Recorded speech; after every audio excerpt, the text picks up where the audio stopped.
Buffering. All right. And we are live. Paraglidingtalk.com. Don't drink and fly. Don't drink and fly. You are joined tonight. We have special guest, Marc Amenson. Don't drink and fly. So I'm stoked tonight. We are going to have a really good show tonight. I have all these guys here tonight are paramotor pilots. Sorry, once again, my sound just went crazy. And so, here we go. Glad you're here. My name is Robert Michaels. I am a new P3, about 60 hours of airtime, over 150 flights. And what we're doing here is we have a show here where we're going to talk about paragliding. For the most part, it's about flying. And we're trying to learn as much as we can from each other. The goal what is this audio that we're getting to here? There's some crazy audio. Feeding back. Let's see if I can figure that out. Mic check. Better now? Yeah. Yeah, that killed it. Whatever that did, it's better now. We can hear. I thought it was me. I was so scared. I think I was playing the YouTube video. I was like, sorry about that. I did the same thing. I do it every time. So I literally wrote down what I'm going to say for that moment because it happens every time. So I can try to. It's horrible. Okay, so anyways, without any more delay, let me just give a rundown real quick. So we have Cal O and Marc Amenson. We have Pair Perspective.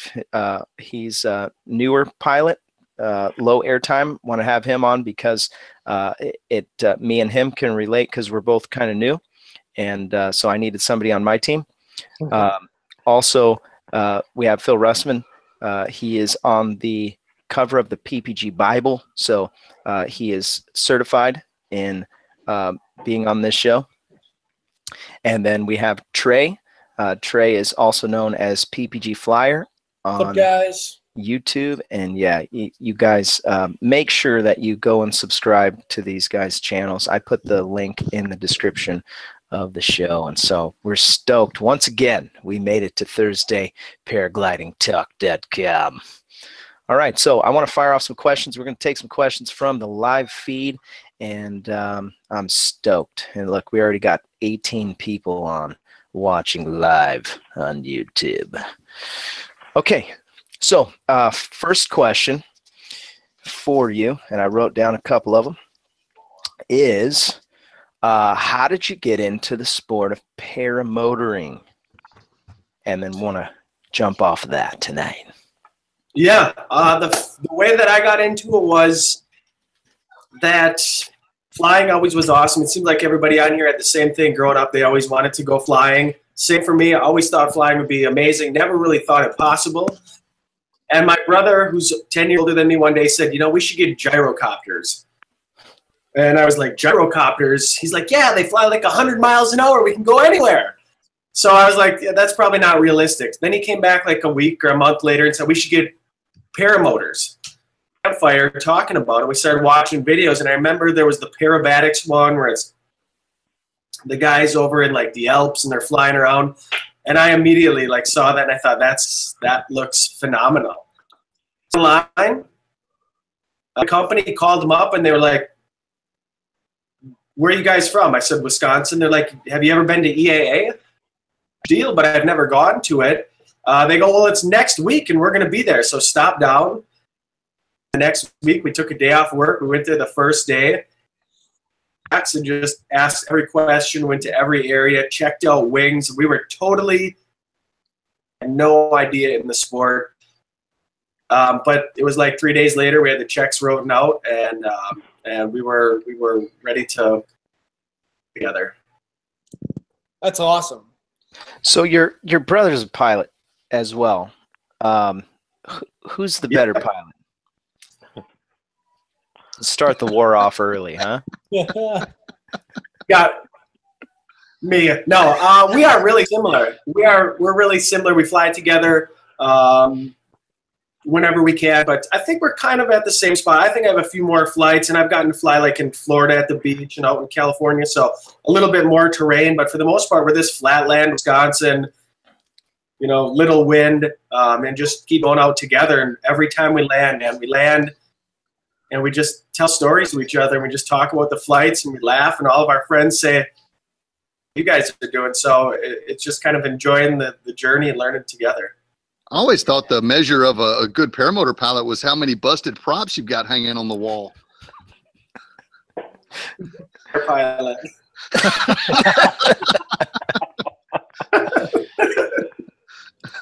That's fantastic. Did he not do YouTube videos either?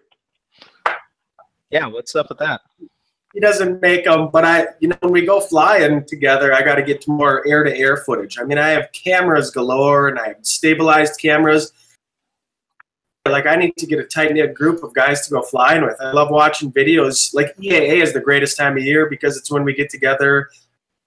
Flying down in Florida, I found a pilot down there and got to fly with him on the beach. Just hooting and hollering and landing down and talking about your flights, then going back up again. But yeah, he's made it in a couple videos. Yeah, I think I've seen him in one, at least one. So what's EAA? Kyle is going to be at EAA this year. Experimental Aircraft Association. It's when you build your own. Oh, nice. It's probably the biggest fly-in, maybe the second biggest in the world. I think Paris over in Europe is the biggest, but this was like number 2 and a close number 2. Definitely by far and large the biggest one in this country. It's 600,000 people. Right. I mean, it's ridiculous. It's ridiculous. I've been wanting to go. I've been flying airplanes for almost a decade now, and I've wanted to go every year. And every year I convince myself that I'll just go next year. But I decided today that I'm definitely going to this one this year, and I'll be there. I'll do whatever it takes. That's in Florida. No, Wisconsin. It's like Wisconsin. It's 30 miles away from me. This whole time, I'd never gone to it my whole life. So now I can't believe I missed it all these years. Drive away, and it is a week-long aviation extravaganza party. Flying, you bring your paramotor, you can fly morning and afternoon. Plus, we leave at night. We go flying at airfields in the area. And it's just a mixture. I mean, it is the best week of the year. I love EAA and meeting all the people. That is so cool. So what have you flown? Let's go there for a minute. You fly a paramotor, and then you fly a quad. What? Yep. That's the extent of it paramotor-wise. I've got 3 different paramotors, and other than that, I got to ride along in a couple small planes. But paramotor-wise, I haven't gotten the group yet where we just go out and share paramotors and get to swap. My buddy that I went to high school with that lives in the state, spring trips to be able to get together, and he's got a different brand, so we'll be able to swap out back and forth. So I can't wait just to feel wings, motors, all the different gear out there, and just bikes or snowboards. Try a different thing, you learn a little bit more. Nice. That's excellent. By the way, he has some stickers. Go to Marc Amenson's channel, and then you can look underneath his description, and he's got some stickers pretty cool stickers, by the way, that you can get, and I think they're $3 each. Yeah, I'm a big fan of stickers. I put them on anything, so I just like the design here, and they look pretty cool. So they just peel off. They're a good vinyl salesman, but they do look kind of sweet. And yeah, you need the one. ones I saw out there were kind of like looked a little different. So I dig these, and like I said, they're fun to have. Bring them to EAA and give them out to people. Nice. And while we're on the subject, real stickers, man, real stickers. That must have hurt. Yeah, they sting a little bit. Those inside arm ones are brutal. Yeah, ribs are worse. By the way, Russman has a website if you want to get gear, if you want to check out some really Russman's done all the footwork, and he's already gone through all the nonsense of figuring out what works and what doesn't in like a year or two. He's been paramotoring and free flight paragliding for years now, and he has a website, lighttouch.com. I'll need to add that to the description. It's in the last video's description. Go there, check out gear, check out what's going on. Russman's my instructor. By friendship alone. He's never asked me for a penny, and just been a great friend. And I forced him to do that. But nevertheless, he's been a great, there it is, lighttouchfilms.com. Go there, check out the gear. And if he's reachable, Russman is not, he's not this phantom pilot. Some guys are really hard to get a hold of. And I've been reaching out. I'm out of people to have on the show, guys. Oh no. Yeah, so the next week I'm like, I don't know who we're gonna have. Maybe we'll have, where'd you go, Russman? He's hiding. So yeah, just to give you that heads up, I'm trying to get a couple of the guys that are local here that are really good pilots, and they're avoiding me. So we'll see. We'll do whatever it takes. So let's go on to the next question. I got a guy in mind anyway. Yeah. Talk about that later. Yeah. This dude named Dimitri. He'd probably be interesting, but we'll talk about that later. All right. So for the most part, I want to hear about your most epic day flying, Marc, and we're going to talk a little bit about flying and theory and all that stuff in just a minute. Oh man, most epic day. There's the days that are like the most glorious and relaxing and beautiful flights, and then there's the days that are like, I survived. So I got to try to find somewhere in between. You know, those early on days, there was a couple of them. I think it definitely, there's just this one day, you know, Florida flying was amazing, but that EAA flight when there was the air and being able to look over and look to the left and right and just look somebody in the eye next to you. Cheer them on. That was probably the coolest feeling, and it was scary because we're going over highways, the flight that we had to take in. So there was not a lot of outs. We had to keep a maximum altitude of 300 feet. So it was hairy, a lot of people. So it was just really, you know, hair on the back of your neck standing up. It was exciting. It was exhilarating. Other than that, some of the most out in California where the terrain is a little different. There's rolling hills. Once again, a lot of different pilots flying around. But, you know, flight number one, I know we all, times you kind of forget about that day, but flight number one for me will definitely go down in my life as probably one of the most exciting 3 minutes of life. For sure. Oh, yeah, No I'll never doubt forget about that. Phil was there for my very first flight. That was pretty rad. Man, I'm kind of jealous. You know, my first paramotor flight was like my 600th flight. It was so you know, some of the magic wasn't there, but it was beautiful, and you know, I loved it. But I often regret like not finding this sport first off. You know, I did so much time in airplanes because I just thought that's all there was. And I don't know if anybody saw the video Tucker put out today with the Piper Cub. Yes. Paramotor. Yeah. Well, the Piper Cub, I had a plane Man. just like that one, and that was the plane that actually led me to paramotors. So it was kind of funny seeing both those vehicles up there. I was like, yeah, if it wasn't for the Cub, I would have never even looked for paramotors.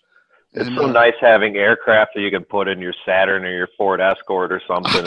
Yeah, go to where you want to go, no doubt. For sure. Well, for like me and Phil, we just put it in our backpack and go hike up the hill. Yeah.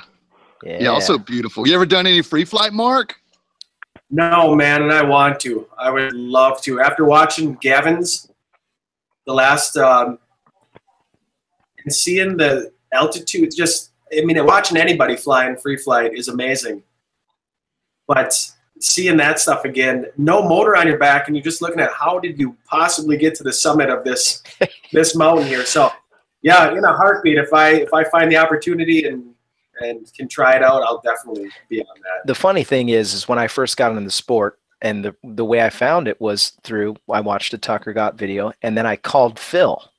So Russman answered the phone, poor soul, and I'm like, I've got to fly. I don't know how I'm going to do it, but I gotta. And I need a motor, and I need a wing, and I don't have any money.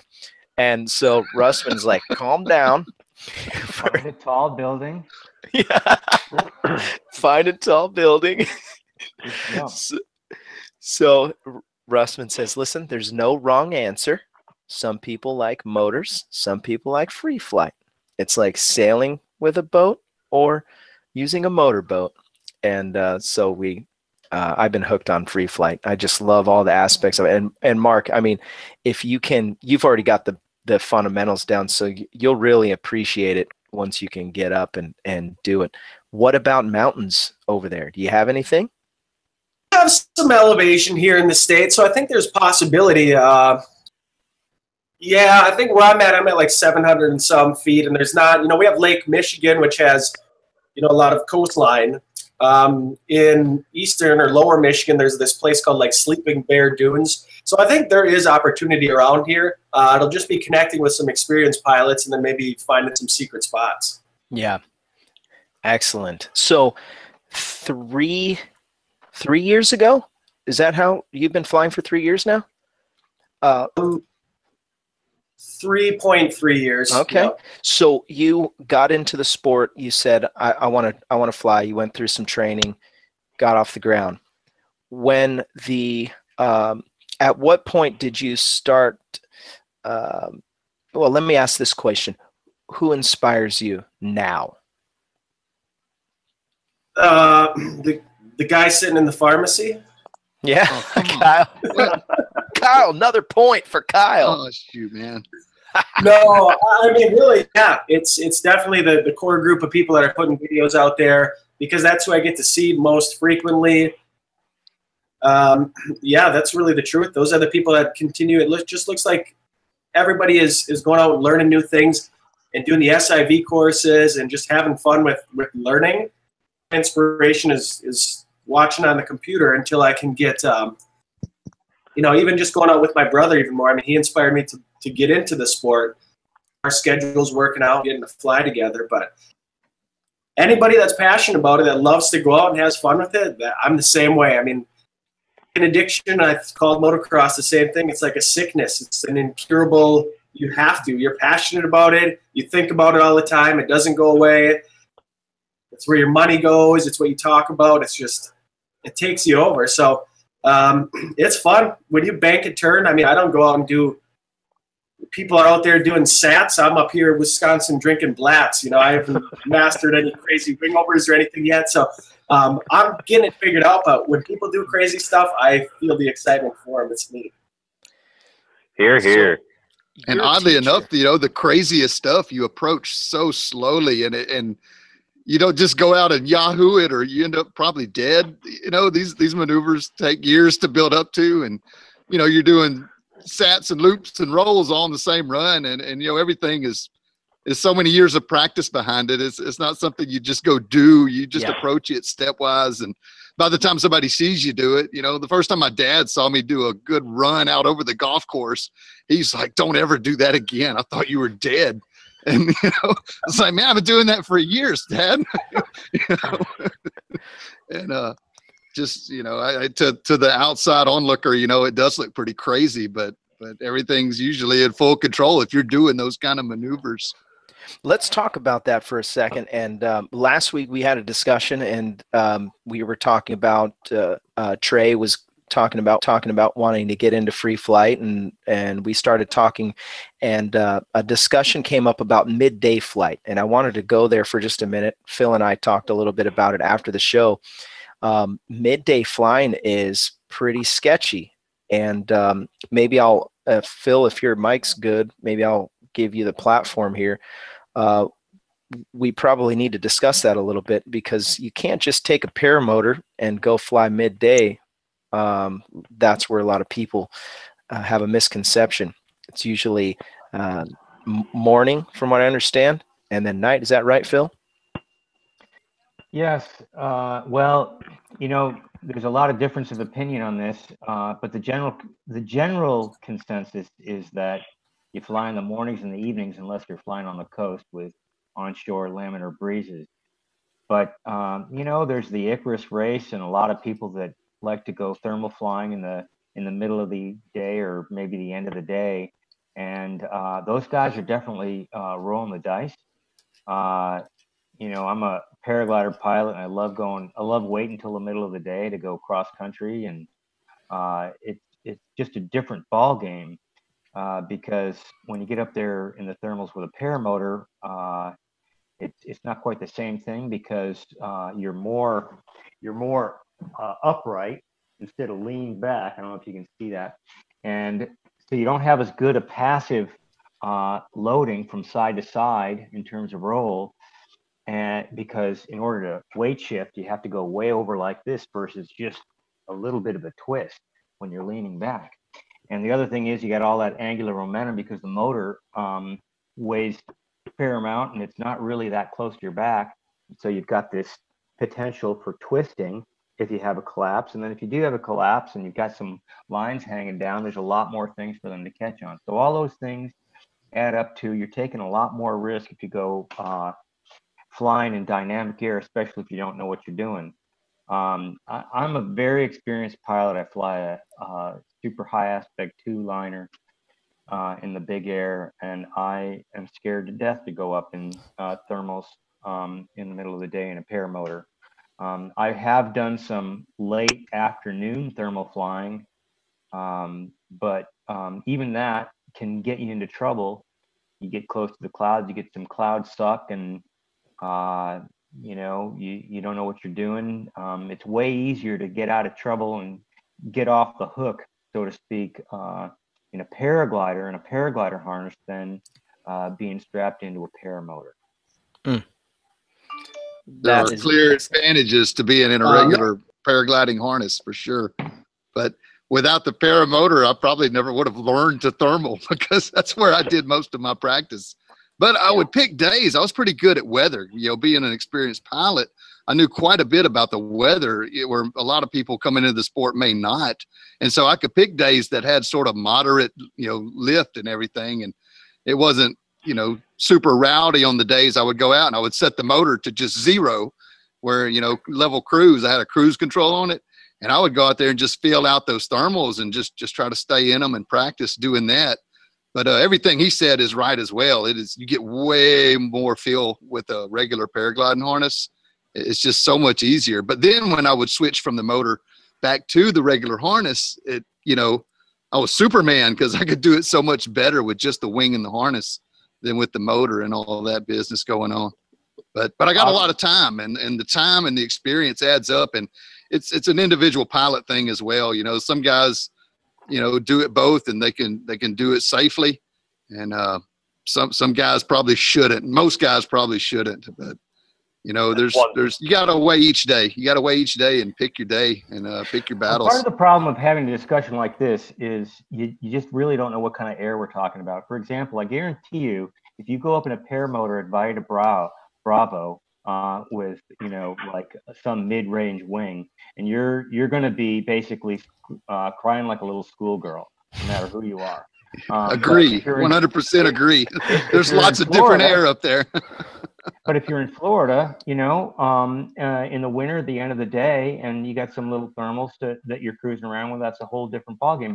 But the real problem is you start talking about thermal flying and suggesting that people do it, and you know, people that aren't familiar, they don't know all these things that we're talking about, like what kind of thermals are we talking about? Are we talking about Florida thermals, or are we talking about Southern California thermals, which is kind of one end of the spectrum and the other?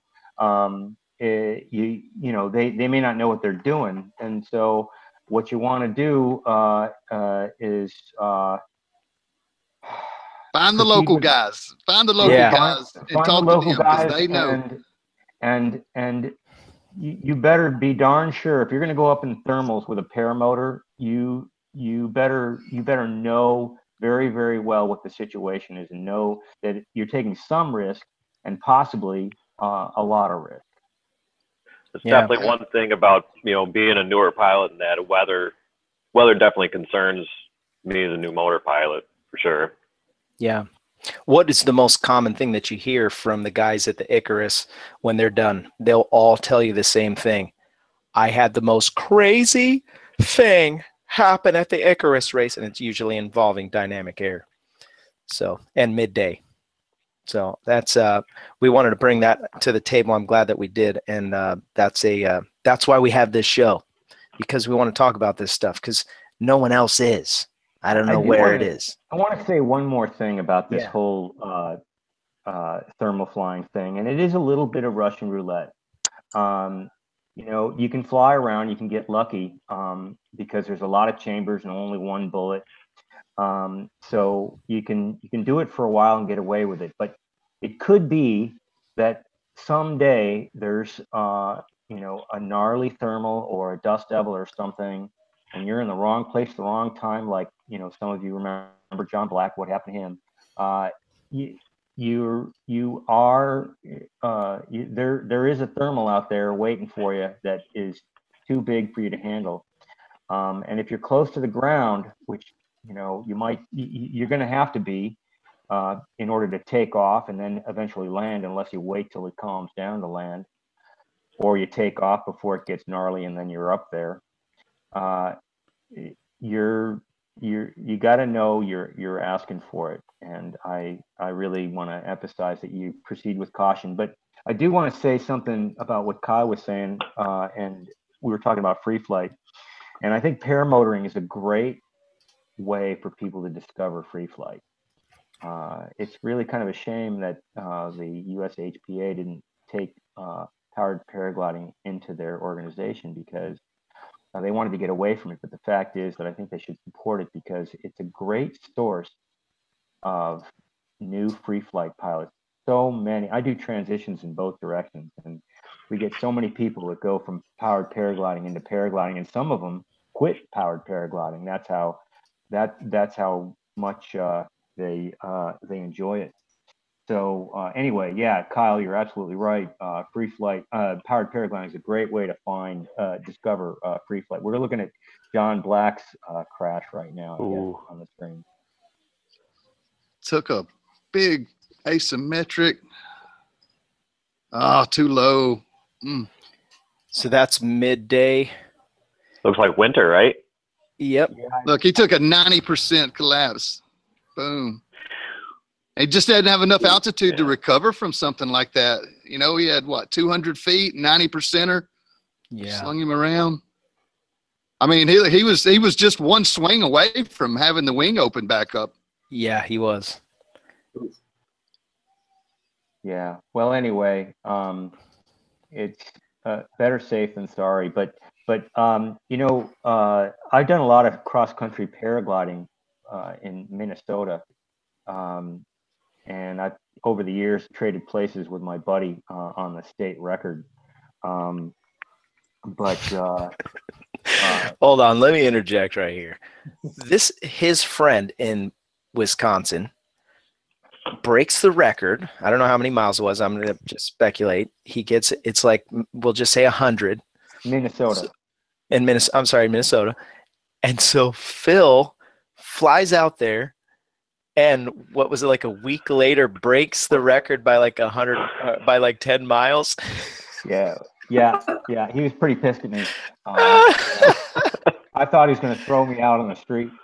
Yeah, I mean, he invited me out there. I broke the record. Then he spent 2 years trying to break it, and then he finally breaks it, and I fly out the next week and break it again. He was so mad. But the point is, you know, right now, I think the record in Minnesota, I believe, is 179 miles, if I'm not mistaken. And going 80 miles is nothing. That's nothing. You know, really, it's really something. And obviously the way that you're doing that kind of flying is you're towing. You're towing up. Yeah. Now, Wisconsin's not quite as friendly for towing as Minnesota is, because there's more trees, but it is still got a lot of potential. I'm down. Let's go. I'm ready. July. We'll be there in July. I was a state record holder for a few minutes one time. Nice. Yeah, it was like 22 miles. We got shut down by a storm. Oh, dang. Yeah, I saw that video. So every state records who has the longest free flight? Yeah. Say that again. There's a site that lists the state records. I can't remember where it is, but you could probably Google it and track it down. Yeah. Now with all the technology, you can, you post your spot or your DeLorme, and then it connects, and then I'm not even sure it's official. It's just kind of a, side thing, I guess. Yeah, that's state records. The second time that I broke the record after he had broken it, he was so upset that I didn't even post. Wow. Had no place to stay after that. Not invited back. Yeah. Had to go get a hotel. Okay, anyway, so Mark, you're a teacher, right, at a school. Do you also teach paramotoring? I had 2 students this year, and we got some good days in. It's going to finish up in spring after winter hit. So, yeah, it's more of, I feel very confident. I've flown with a lot of pilots to know that I'm somewhere in the middle. I'm not really good, and I'm past the beginner stage. It's a very thorough syllabus that we've kind of come up with. A good friend that runs a paramotor business down in North Carolina. And it's just, I just lay it right out. Say, this is exactly what we're going to do. This is exactly, the order that we're going to progress in.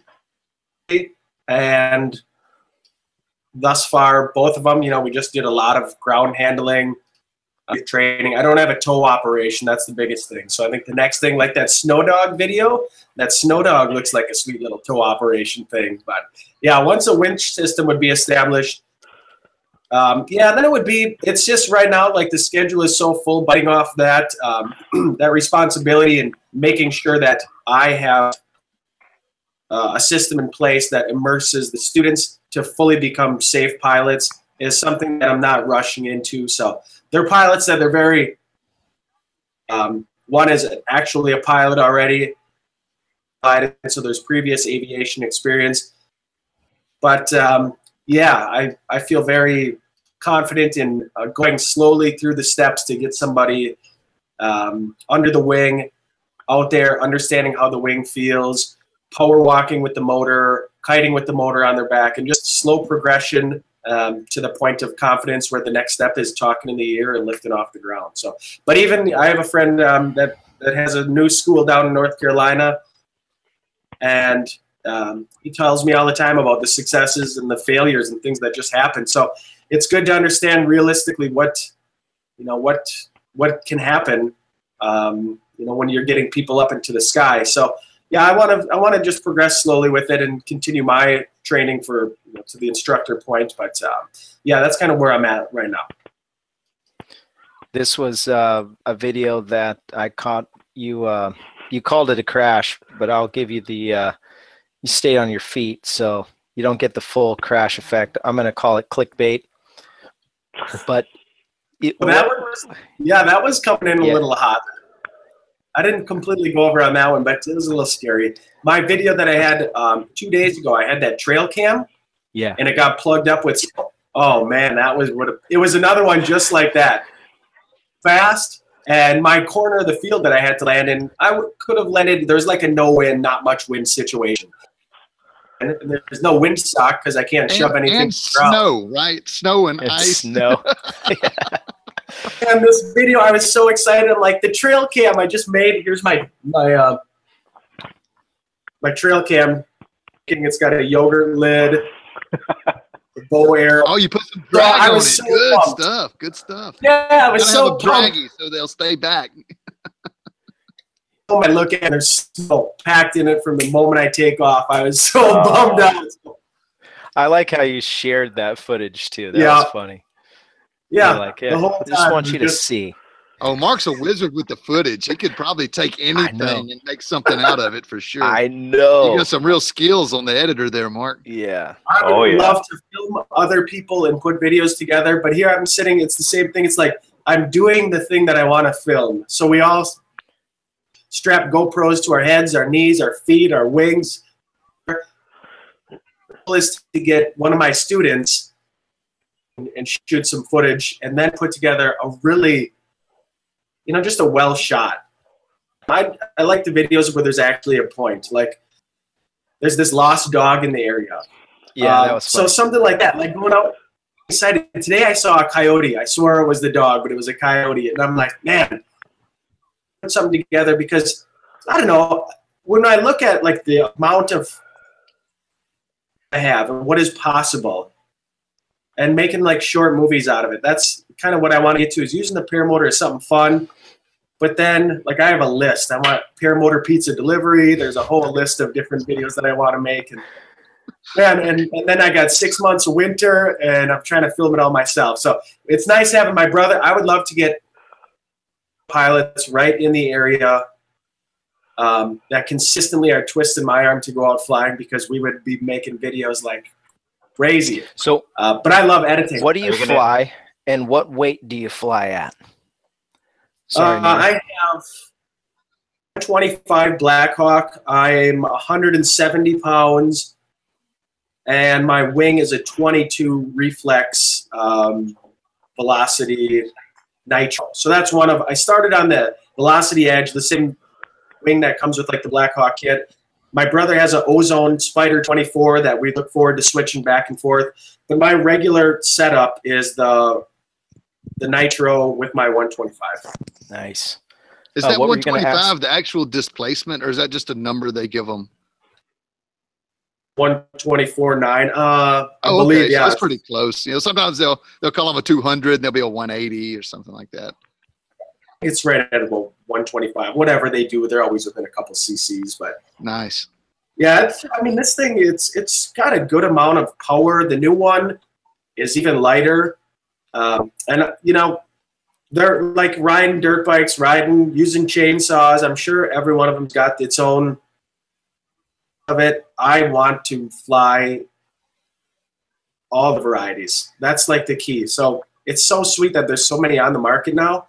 I look at the Paramotor on Facebook, and there is so much equipment for people to get into. So I'm pumped. One of my high school buddies just got a and he's going to be coming up by me. So yeah, that's one of the biggest keys. I want to share gear and go out flying. That's rad. That's right. What are you flying, Neil? I got a mini plane top 80 and a Mac Paracharger 23 meter. Nice. It's a nice little setup. Fabulous setup. For sure. They all are. They're all fabulous setups. Yeah. They're all good. You can't go wrong. They're going to put a smile on your face one way or another, man. Does it not have holes in it? Does it crank? Okay, you're good. For sure. I'm just glad we're not flying them like 20 years ago when they weighed like 110 pounds or pounds. Yeah. You know, the very first one, I was reading a while back about this, and it stuck with me. The very first guy that put together a paramotor back in the 80s, well, the thing, you carried it on your shoulders, but even as you were flying, the weight was still on your shoulders. The wing didn't pick up the motor. It was just hanging on you. So you were carrying this thing the whole time. They said it was just exhausting, you know. And that's how Phil still flies that way. Oh yeah, good stuff. That was you, huh? Yeah.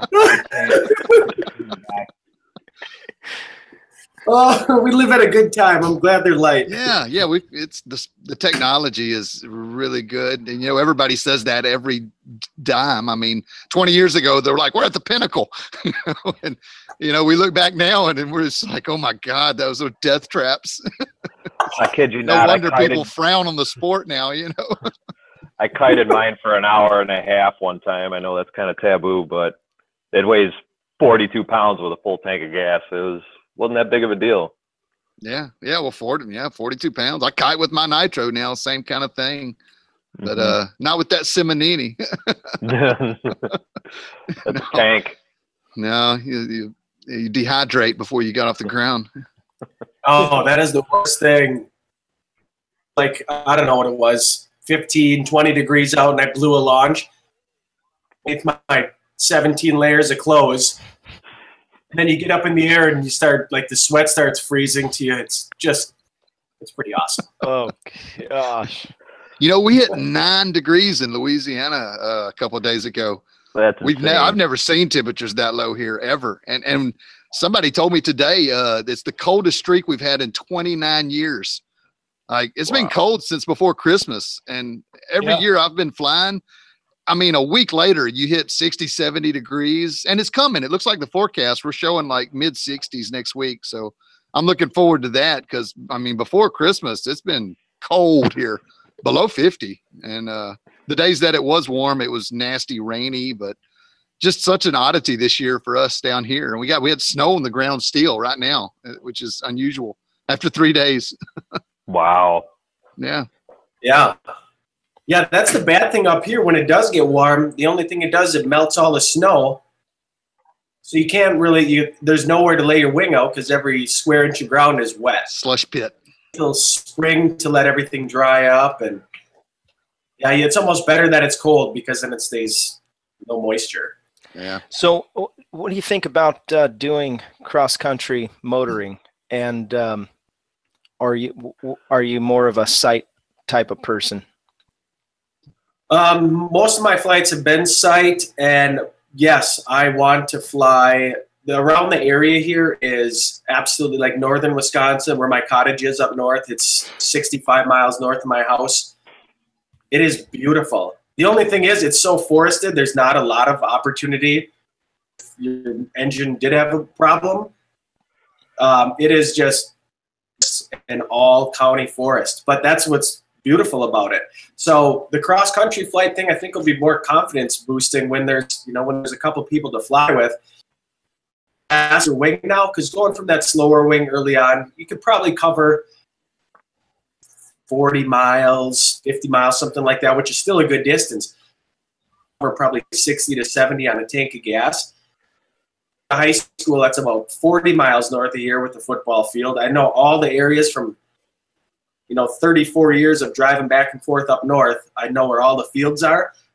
Every time I come home or go up north, I try to take a new side road and just see where the high power lines are, where the fields are, and one day it's going to be fun just to make a little adventure all the way up to Upper Michigan and check it out. But I think that's the goal of these whole things, is have open-ended flights instead of flying around the area and come back. Just to kind of go out and, it's like a road trip without the road. See, are you going to bring Rick Titball with you?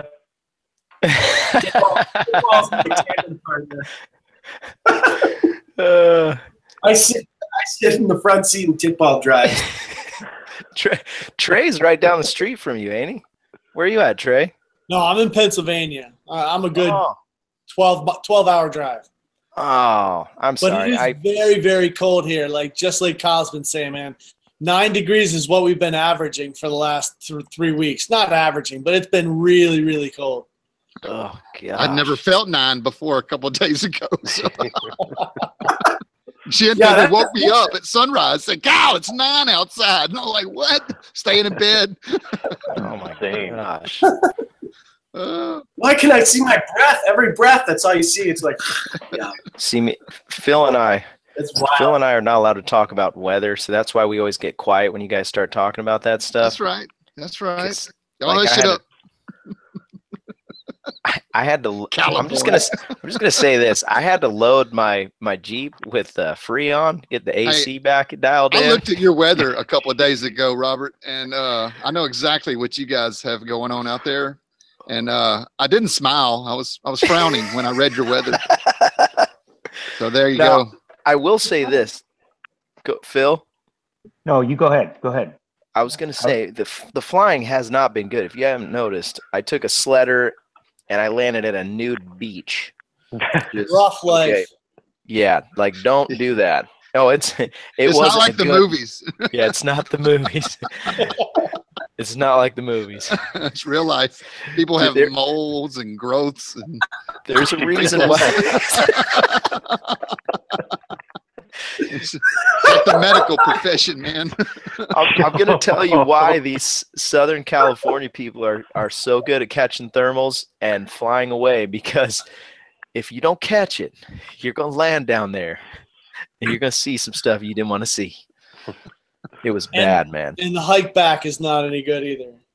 Yeah, the hike back was brutal. That's your punishment for landing out. You have to walk uphill. Yeah. Looking at moles and growths. It was horrible. No one warned me about that either. I thought it was a joke. Like everybody was like, "Oh, yeah, it's a nude beach down there." Don't. No, it was disgusting. So, Phil, ping me right now. Your helmet in your gear. Yeah, I got a question. So I sell a lot of helmets, and over the past couple of years, I've been seeing a lot of people getting into Bluetooth, and I'm kind of curious to hear what you folks, if you've had any experience with Bluetooth, what you think of it. As far as intercoms go? Well, just, any kind of use of the Bluetooth. So in other words, what's happening is, it used to be there was no Bluetooth helmets, and now with the Bluetooth helmets, people are using not only the intercom, but they're calling each other on the phone, they're calling people on the ground, and they're also still using radios all at the same time. Yeah, there's an app radio with Bluetooth on it. So I'm just wondering if any of you have Bluetooth, and if so, what's been your experience with it? I can start. So I learned to use the Bluetooth from videos that I watched online. I think James Allred was one of the first ones I saw do it. I've been using the Sena for 2.5 years, almost 3 years now, and I love it. It really changed the way I did my videos. It changed my experience, interaction with my own flight. I certainly make phone calls while I'm in the air. The people that I talk to don't realize that I'm in the air all the time, even with a motor idling on my back. So, I think the motorcycle vlogging is what really started kick that off. And, I love it. It's great. And, the reception and the sound quality is good. Yeah. I just recently got one. I haven't had a full chance to experiment with it, but I have the same results that he's saying. The phone calls, like the people I'm talking to at full power, they're like, "It sounds like you're in your living room, man. I can kind of hear something," but right. It's really nice. And intercom, I didn't have so much good results with. I did a tandem with the Bluetooth, and I don't know if it was mine or the other unit. It was somebody else's unit that I was communicating with, and it was real hard to hear, and we were having some difficulty communicating. I don't know if that's the norm, and again, that's my limited experience with that. And but the phone calls seem to be fantastic. The intercom, not so much. And I think I've heard that perspective from a few people as well. And it seems to be Senas are the way to go, but the intercoms on any of them aren't really the greatest thing for sliced bread. That's right. I do make a point on the website to try and point out the fact that the intercom is not necessarily the way you're going to use these things. You're going to either use the phone and fire up a phone call with other pilots, or you're going to get a Bluetooth adapter, or now with the new Tough Talk, you can just plug a radio directly into the Bluetooth headset. Nice. I don't know if you guys have seen that, but Tough Talk now, and Sena, we only sell Sena so far, all the different Sena systems. And there's a new system called the Sena Tough Talk, which is basically a complete headset that bolts onto whatever helmet you have just about. And you can have another cable coming out of it that's a hardwired cable to many radios, many different radios. There is no connector right now for an aviation radio, which is kind of a bummer. So you need to get a Bluetooth aviation radio if you're going to do it. But does it work with the Baofangs then? Yes, it does. Excellent, because I've yet to find something that works good with that. I've got several of them. We use them as just walkie-talkies, but I've often wanted to fly with one and use that to communicate, because radio seems more reliable than the Bluetooth or the phone call or the intercom. I bought one of those. Than the intercom. I bought one of those cheap Chinese ones from Amazon. I had issues with it. Surprisingly, the customer service was quite well. They did replace it, but the thing didn't last 10 minutes. So kind of a gamble, but I think the Sena is definitely a way to go if anybody's looking for get into that. The one thing I want to say about the radio and using the radio is I don't like to have to be able to use my hands to do the talking. So if I have to have my hands off the brakes in order to push a button to talk, that's not an ideal way to communicate. True. And they've got the little palm, I guess mic clickers. I don't know what you call it. Or maybe there's a mic built in it. There's a wire that you put in your ear and run down your sleeve, and you can push the button and talk through you can hold the button in your hand, but the mic is still by your mouth. I've used them in hunting situations, doing night operations before, where you just push the button and you could talk without moving your hands too much. Yeah, that seems the ideal way to have it. The Baofeng radios, and I got a bunch of these because they're cheap. And when I bought that quad, the guy had a couple more. The buttons like right here on each side of the helmet. This seems to work pretty good. My brother and I use these. The range can be tricky. Sometimes hear each other really good, and sometimes it's real choppy. So you'd think like line of sight through the air within anything with under like 3-4 miles would be really good. But this seems to be the most what I've used, and it works pretty good. And then the audio setup, like I got the big mounted GoPro on top, going into where I can record it, which is great for like multiple pilots to record the conversations. $10 cable, and it goes right into the side. And I found like the audio results for just talking into the GoPro sound really, really good. Yeah. Good for making videos so far. I have not tried any Bluetooth. Most of the other pilots, like at EAA, I realized, are flying with the Cena type setup. The one complaint they said is sometimes it depends where you mount it on your helmet. You got to put it on top, because if you mount it on the side, the range, if you're on opposite sides or something like that. So I don't know for sure. This one works pretty good, but I just wired this mic. It was a $10 mic. I think I link it in most of my videos. I tape it right to the back of the helmet, goes down into the mouthpiece, and I just ran this mic cord into the mouthpiece. The way that it sounds almost like a lavalier mic when I'm micing up a bride and groom for wedding days. And so I've been having fun with that. At least I can actually talk. I look back at like my first 20 videos, and it's music and flying. It's like music video that I got free music from somewhere, so now I'm like, at least I learned from watching the videos. You got to be able to tell your story of what's going on. Yeah, your audio quality is pretty good. Yeah, I got the $10 option as well. I just bought it and tried it, and it worked. And so that's when I started making videos, was like, hey, let's hook a mic up to this thing and see what happens. And I couldn't believe it was only $10. I had to cut a hole in the side of my GoPro case from when I use it for underwater stuff, but case, and I think I just cut it with a heat knife right into the side of it. But the only thing I worry about now is that it's going to unplug during flight, so a lot of times I'm checking it up there. One day, I'm fairly certain I'm going to go for a flight with no cameras. That's going to be a fun day.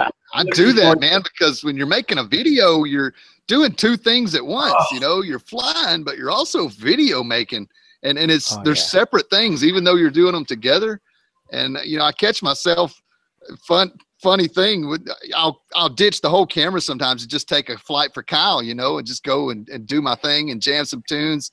And I'll catch myself narrating the dang flight, and I realize there's not even a camera on me. I'm talking, and it's like, you idiot. Oh, it's so funny. My best flights have been at the very end of the day, where I finally got relaxed and I'm chilling at Blossom, and it's my favorite site. And my GoPro will die, and then I'll be like, well, let's just go in for a landing. And I'm like, oh yeah, this thing's dead. Speaking of that, when you ever been in a situation where like you're just riding these gnarly thermals and you catch yourself being like super tensed up, and you just like, man, just relax, and you just kind of go limp in the harness, and it's the same air and everything is doing the same thing, but you feel like 30% more in control just because you've relaxed and you're not as tense as you. And I don't think it's anything you're doing on purpose. I catch myself doing it anyway. I may not be speaking for everybody, but I think that's the same with everything. Okay. Yeah. It's just, but when I'm telling myself, man, just take some breaths and relax, man. Everything's fine. You're hanging under this wing. Everything's cool. Yeah. You got it open. And just 2 breaths later, everything's 30% better, it seems like. Yeah.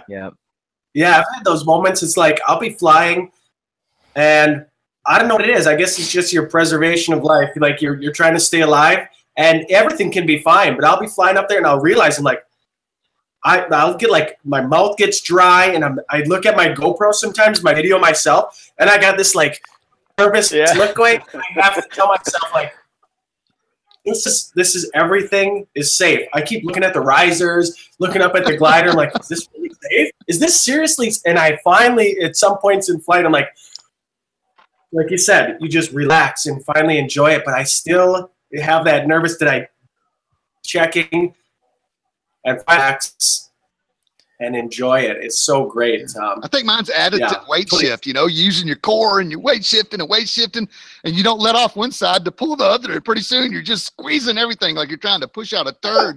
And it's like, oh, you need to stop this. Yeah, sometimes you got to weight shift on the toilet a little bit too. I didn't know what you're saying on that. Yeah, it's important. Especially when a leg goes numb, you know, you got to shift. That's when you're getting paid hourly. That's the only time that happens. Yeah, exactly. You're on your phone. Oh. Russman, one time I'm flying and he's above me and I don't know. I'm just so focused on flying and just staying up, and I don't want to be the knucklehead that lands in the bushes every time. And so Russman's like, hey, I hear him get on the radio. He's like, hey, Michaels, turn to the left. Turn to the left. And I'm like, where's this voice coming from? So I turn to the left, and all of a sudden I look, and Phil's there, and he's chilling, hands off, and he's taking pictures of me flying.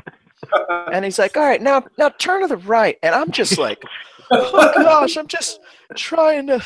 And it was so funny because the whole time he's got these little videos, and we land, and he's showing me. I mean, they're so still and, like, perfect. And I'm thinking, if that was me, this footage would be all over the place, bro.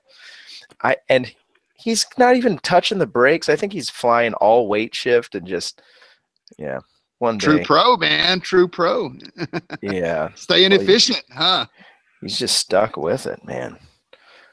Well, it's about that efficiency, man. If you could just slick up and just hold it still and keep that glider straight up, you'll go up with the wind. By the way, most people don't know Russman worked for Hollywood for a while doing video editing. I hope I'm not telling on you. No, it's all right. You can tell. So he's got some mad skills for video stuff. And anyways, need to put him in work on a project. It could be something.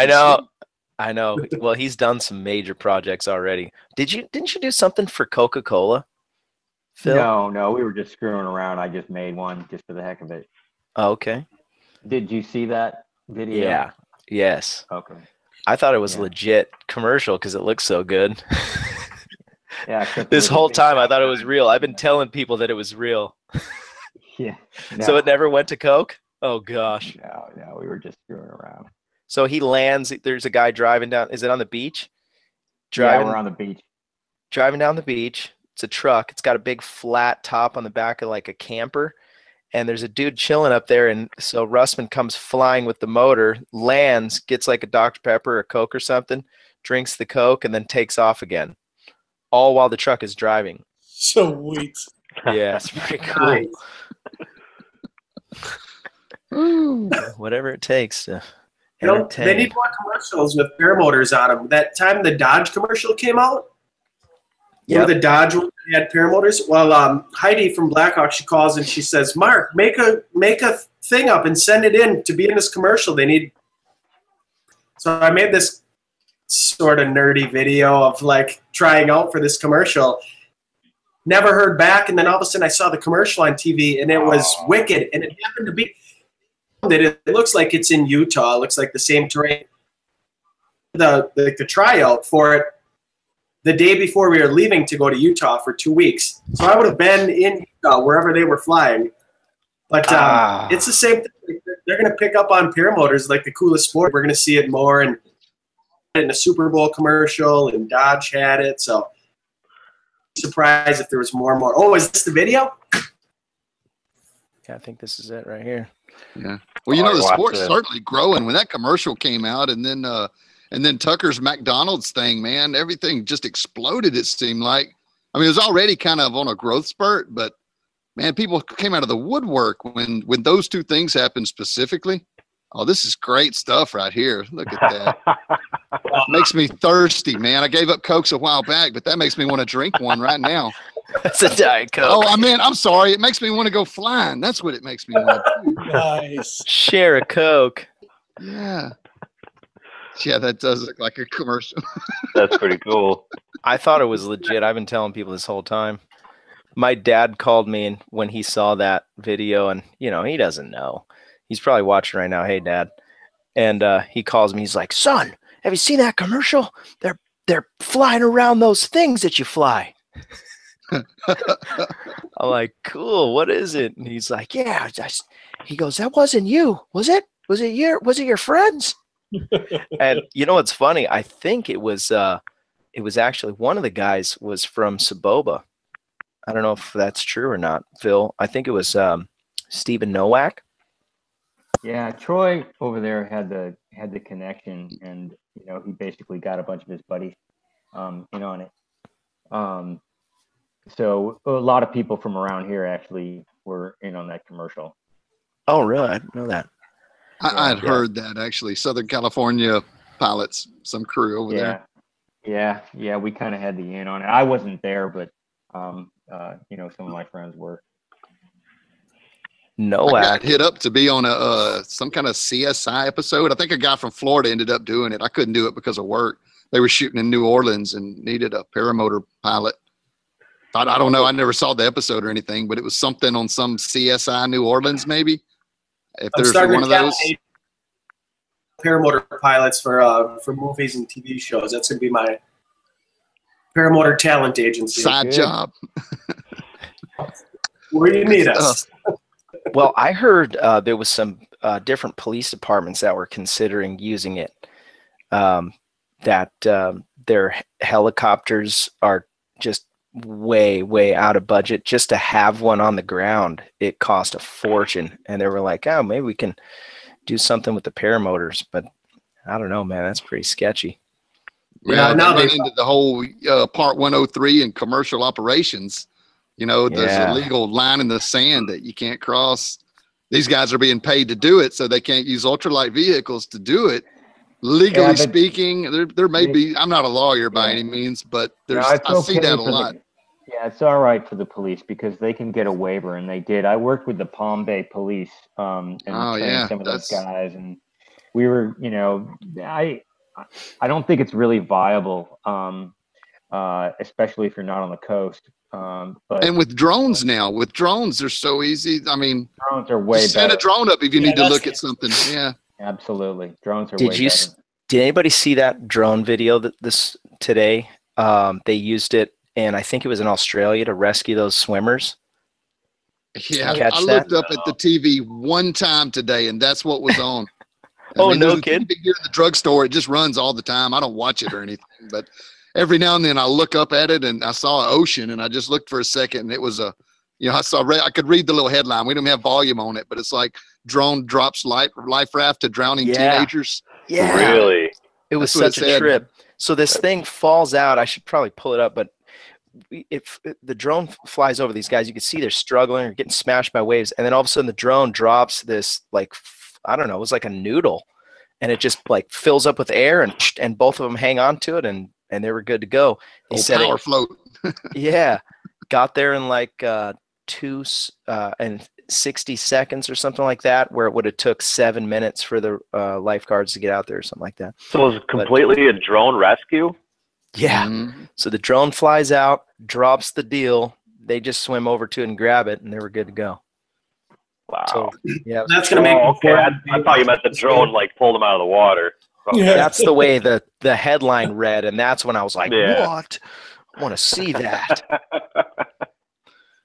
Yeah. Just lifeguards sitting in the tower. They don't run down the beach anymore. Hasselhoff would be sitting there and playing the drone. Playing on his phone. Send out the drones, boys. Send out the drones.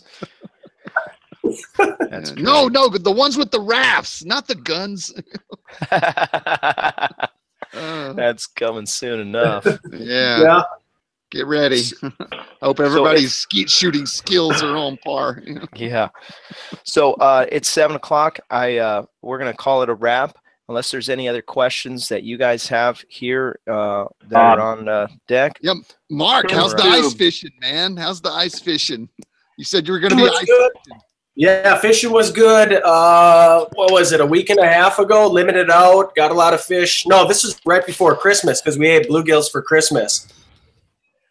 Yeah, hoping to head back up maybe after this. Tonight I might ride up, or else tomorrow morning. Coyote hunting is going on, and so when you making the trip down south, man? I'm waiting on you. Well, March trip to get out of the cold here at the end of the winter. That's when we went last year. That's would be possible this year. We should all meet up at like Texas beaches. Yes. I like this group here. Come on. I like this group here. It seems like it's a good way to organize stuff like that. So I'm pumped to every Thursday to be tuning into this. Is awesome. And thank you guys all for allowing me to be on here. Thank you guys, Robert. Oh, sweet yeah, man. So awesome thing. There's one pressing question, Mark. Yeah, has Toby been found yet? Tim's Tube 1981 wanted to know if Toby has been found yet. Has Toby been found? No, Toby's dog has been gone for like 3 weeks. And zero, very like with wind chills, like -20. So I don't really know about Toby's situation. But I'm gonna go out looking for Toby. Sunday looks pretty good. So is Sunday Toby looks like Alaskan Malamute breed. Toby, I don't know. It's not. No, Toby doesn't look like the type of dog that could rough it in the wild. So okay, well, I'm sorry, Toby. Yeah, dang it. Toby's a nice cube. He's a nice cube. People keep having sightings of Toby. It's like this local thing. And so I see this group all the time that's like sighting of a running dog through a field. Well, I saw a coyote this morning, so I'm guessing people around here, might not know the difference. But man, I tell you, if I see tracks and I find that dog, I'm gonna be, because it's gonna be. Hopefully, my GoPro isn't frozen at that point, and I'll actually record it. But yeah, saving Toby the dog. That's my video series. Nice. Mini series. All right.